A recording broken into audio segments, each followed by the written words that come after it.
आकाशवाणी गोरखपुर से समाचार दर्शन।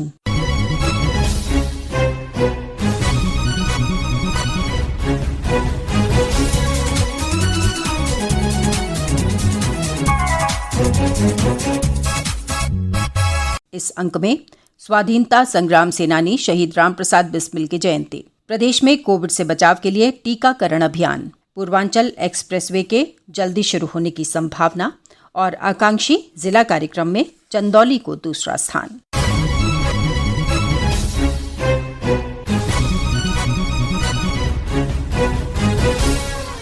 स्वतंत्रता सेनानी और ब्रिटिश राज के खिलाफ लड़ाई में प्राणों की आहुति देने वाले शहीद रामप्रसाद बिस्मिल की जयंती पर इस सप्ताह उनके जन्मस्थान शाहजहांपुर में विशेष कार्यक्रम आयोजित किया गया। केंद्रीय संस्कृति एवं पर्यटन राज्य मंत्री प्रहलाद सिंह पटेल ने शहीद रामप्रसाद बिस्मिल, अशफाक उल्ला खां और रोशन सिंह को शाहजहांपुर के शहीद उद्यान में पुष्पांजलि अर्पित की। इस अवसर पर श्री पटेल ने कहा कि राष्ट्र स्वाधीनता सेनानियों के बलिदान को कभी नहीं भूल सकता। श्री पटेल ने कहा कि केंद्र सरकार राष्ट्र के नायकों को याद करने के लिए आज़ादी का अमृत महोत्सव जैसे विशेष कार्यक्रमों का आयोजन कर रही है। प्रदेश के अन्य स्थानों पर भी लोगों ने पंडित रामप्रसाद बिस्मिल की जयंती पर उन्हें पुष्पांजलि अर्पित करके नमन किया। प्रदेश सरकार राज्य के सभी नागरिकों के पूर्ण टीकाकरण पर ध्यान केंद्रित कर रही है।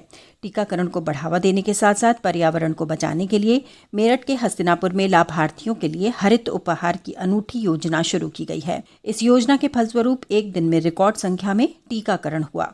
टीका लगवाइए और एक फलदार पौधा और एक हरा और नीला कूड़ेदान भी मुफ्त पाइए। टीकाकरण को बढ़ावा देने के लिए इस दिलचस्प उपहार योजना की शुरुआत सामुदायिक स्वास्थ्य केंद्र हस्तिनापुर मेरठ के प्रभारी डॉक्टर अंकुर त्यागी ने नगर पंचायत हस्तिनापुर के साथ मिलकर की। अभी जो कोरोना के पूरे मैनेजमेंट के लिए पूरी प्लानिंग चल रही है, उसके लिए सबसे ज्यादा जो प्राइमरी ट्रीटमेंट है वो वैक्सीनेशन है, जिसमें हमारे शासन और जिलाधिकारी महोदय और सीएमओ साहब बार बार ये जोर डाल रहे हैं कि वैक्सीनेशन कैसे बढ़े। उसके लिए हमने एक योजना बनाई है कि अपने इस ब्लॉक पर ज्यादा से ज्यादा स्वास्थ्य कर्मियों की, टीकाकर्मियों की टीम बनाकर नगर पंचायत के माध्यम से हमने डस्टबिन और प्रत्येक व्यक्ति को पौधा देने का और plus ward wise vaccine availability वहाँ पे मिले। जितने भी लोग ऐसे हैं जो वृद्ध हैं, विकलांग हैं या जो अस्पताल में आने से डर रहे हैं, तो उनको तुरंत से वैक्सीन वहाँ मिल जाए। उसका लाभ ये मिला है कि एक ही दिन में हमने पूरे जनपद का और मुझे लगता है शायद मंडल का भी रिकॉर्ड तोड़ा है। इस दिलचस्प योजना के जरिए न सिर्फ लोग टीका लगवाने के लिए उत्साहित हो रहे हैं, बल्कि इससे पर्यावरण संरक्षण के साथ साथ साफ सफाई को भी बढ़ावा मिल रहा है। मेरठ से संगीता श्रीवास्तव के साथ सुशील चंद्र तिवारी, आकाशवाणी समाचार, लखनऊ। कोविड महामारी की संभावित तीसरी लहर की आशंका को देखते हुए बच्चों के लिए वैक्सीन का क्लिनिकल ट्रायल किया जा रहा है। भारतीय आयुर्विज्ञान अनुसंधान परिषद ICMR ने कानपुर के एक निजी अस्पताल को बच्चों की वैक्सीन के क्लिनिकल ट्रायल के लिए नामित किया है। अस्पताल के डॉक्टर JS कुशवाहा ने बताया कि क्लिनिकल ट्रायल में प्रोटोकॉल के अनुसार 12 से 18 वर्ष और 6 से 12 वर्ष के बच्चों को गहन स्क्रीनिंग और परीक्षण के बाद वैक्सीन दी जाती है। इस दौरान बच्चों के स्वास्थ्य परीक्षण सहित अन्य आवश्यक विवरण नियमित रूप से दर्ज किए जाते हैं। उन्होंने बताया कि 28 दिनों के बाद बच्चों का पुनः गहन परीक्षण और आवश्यक जांच करके एंटीबॉडीज का परीक्षण किया जाता है। श्री कुशवाहा ने बताया कि देश में नई दिल्ली, पटना, हैदराबाद, नागपुर और कानपुर सहित अन्य जगहों पर बच्चों की वैक्सीन का ट्रायल चल रहा है। जाने माने फिल्म और थिएटर अभिनेता राजेंद्र गुप्ता ने कहा है कि किसी को भी कोविड टीकों के बारे में संदेह नहीं करना चाहिए। आकाशवाणी समाचार को एक विशेष संदेश में श्री गुप्ता ने बताया कि उन्होंने दोनों टीके की डोज ली है और इसके बाद वो अच्छा महसूस कर रहे हैं। मैंने कोविड वैक्सीन की दोनों डोज ले ली है और मैं बहुत अच्छा और सुरक्षित महसूस कर रहा हूँ। इस महामारी से लड़ने का एकमात्र इलाज है कोविड की वैक्सीनेशन की दोनों डोज, और इसमें हमें जरा भी संदेह, आनाकानी या कोताही नहीं बरतनी है। अपनी सुरक्षा के लिए, अपने परिवार के लोगों की सुरक्षा के लिए, अपने दोस्तों और परिजनों की सुरक्षा के लिए, यानी कि हमारे पूरे समाज की सुरक्षा के लिए, अपनी खुशी के लिए जरूरी है कि हम जल्द से जल्द वैक्सीनेशन का टीका लगवाएं। जिन्होंने अभी तक ये वैक्सीन नहीं ली है वो प्लीज ये टीका लगवाएं।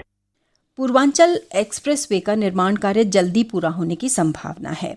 प्रदेश के औद्योगिक विकास मंत्री सतीश महाना और उत्तर प्रदेश एक्सप्रेसवे औद्योगिक विकास प्राधिकरण यूपीडा के मुख्य कार्यकारी अधिकारी तथा अपर मुख्य सचिव गृह अवनीश कुमार अवस्थी ने इस सप्ताह निर्माणाधीन एक्सप्रेसवे का निरीक्षण किया। श्री महाना ने कहा कि जल्दी ही एक्सप्रेसवे का उद्घाटन होगा। एक रिपोर्ट। पूर्वी उत्तर प्रदेश में विकास को नई रफ्तार देने वाली परियोजना के रूप में देखे जा रहे पूर्वांचल एक्सप्रेसवे का निर्माण अपने अंतिम चरण में है। एक्सप्रेसवे का 90% निर्माण कार्य पूरा हो चुका है। राज्य के औद्योगिक विकास मंत्री सतीश महाना ने एक्सप्रेसवे का निरीक्षण किया। 340 किलोमीटर लंबा ये एक्सप्रेसवे प्रदेश के पूर्वी छोर पर स्थित गाजीपुर जिले को राजधानी लखनऊ से जोड़ता है। यह एक्सप्रेसवे 9 जिलों लखनऊ, बाराबंकी, फैजाबाद, अंबेडकर नगर, अमेठी, सुल्तानपुर, आजमगढ़, मऊ और गाजीपुर से होकर गुजरता है। वाराणसी, गोरखपुर, अयोध्या और प्रयागराज जिले भी इस एक्सप्रेसवे से लिंक मार्गों से जुड़ते हैं। पूर्वांचल एक्सप्रेसवे का निर्माण 4 साल पहले योगी आदित्यनाथ के मुख्यमंत्री बनने के बाद शुरू हुआ था। इस एक्सप्रेसवे के शुरू हो जाने के बाद लखनऊ से गाजीपुर तक की दूरी महज 3 से 4 घंटे में तय की जा सकेगी। राज्य सरकार ने निजी क्षेत्र के निवेशकों को एक्सप्रेसवे के किनारे अपनी औद्योगिक इकाइयां स्थापित करने के लिए आमंत्रित किया है। आकाशवाणी समाचार के लिए गोरखपुर से आदित्य शुक्ला। संयुक्त राष्ट्र विकास कार्यक्रम यूएनडीपी ने भारत के आकांक्षी जिला कार्यक्रम की सराहना की है और इसे स्थानीय क्षेत्र के विकास का सफल आदर्श बताया है। इस सप्ताह जारी हुई इस रिपोर्ट में कहा गया कि आकांक्षी जिला कार्यक्रम से देश के पिछड़े जिलों में विकास को गति मिली है। इस रिपोर्ट में जनपद चंदौली को अच्छे प्रदर्शन के लिए देश में दूसरा स्थान मिला है। गौरतलब है कि आकांक्षी जिला कार्यक्रम नीति आयोग द्वारा देश के अति पिछड़े 112 जनपदों में कृषि, स्वास्थ्य, पोषण, कौशल विकास, शिक्षा आदि क्षेत्रों में विकास कार्यों को बढ़ावा देने के लिए शुरू किया गया है। इसमें देश के अति पिछड़े जिलों को हर माह उनके प्रदर्शन के आधार पर रैंकिंग दी जाती है।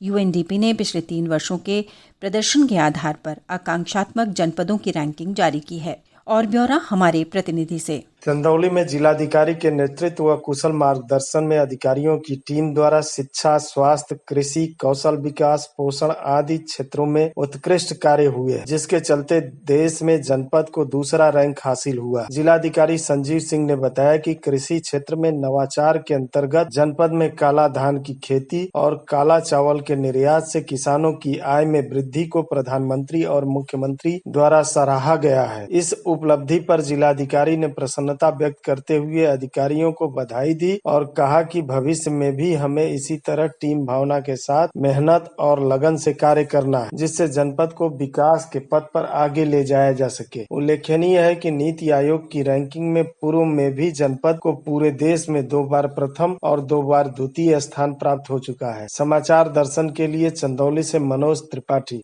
केंद्र कोविड महामारी के दौरान लोगों की सुविधा के लिए बनाई गई राष्ट्रीय स्तर की हेल्पलाइन नंबर के बारे में लोगों को जागरूक कर रहा है। सूचना और प्रसारण मंत्रालय अपने विभिन्न विभागों के माध्यम से इन हेल्पलाइन के बारे में जागरूकता बढ़ा रहा है। विभिन्न हेल्पलाइन नंबर इस तरह से हैं।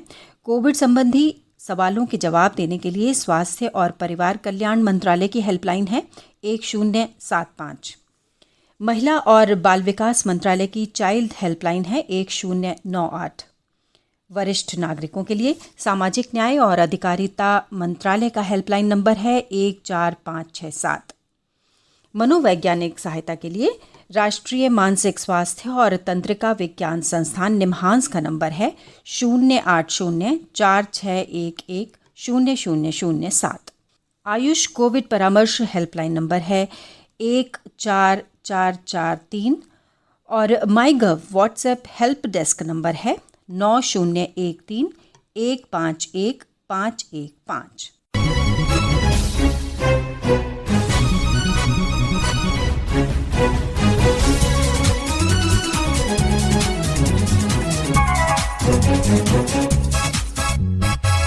इसी के साथ संपन्न होता है समाचार दर्शन का ये अंक। संपादन आदित्य शुक्ला और वाचन सुकीर्ति अस्थाना।